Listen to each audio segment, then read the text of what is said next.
I shared in last video how I was diagnosed with chronic myeloid leukemia, a form of blood cancer last year, and how a stem cell or a bone marrow transplant is a possibility in my treatment. For many blood cancer and blood disorder patients, often stem cell transplant is the only treatment or chance at cure that they have.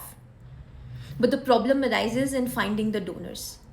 If not found within the family, they have to rely on registries, and there simply aren't many donors there. So the result is that these patients either keep waiting or their medical teams have to proceed with half matched donors. So, how can you help with this today? So, firstly, what is it that you donate?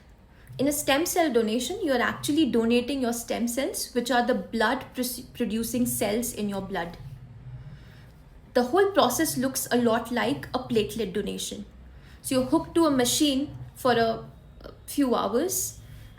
The blood is taken out, goes through a filtering machine, stem cells are filtered out, and blood is sent back to your body.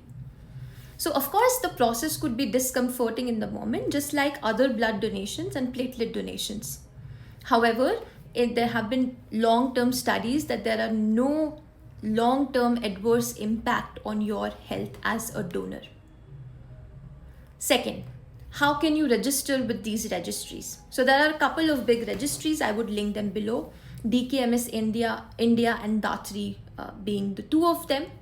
Simply go on their website, fill a short form. You receive a cheek swab kit. In that, you have to give sample of your saliva taken from your cheeks. Once you seal the kit, the registries will pick that from your residence. Once they receive your sample, they will install your blood DNA details on their database. Whenever a patient like me needs stem cell donors, the DNA of our blood is run through this database, and if you're a match, you'll be contacted.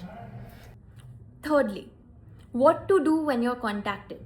So the whole process is anonymous, and once you're contacted, you have the right to say no. But as a cancer patient, I implore you that unless you have valid reasons, please do not say no.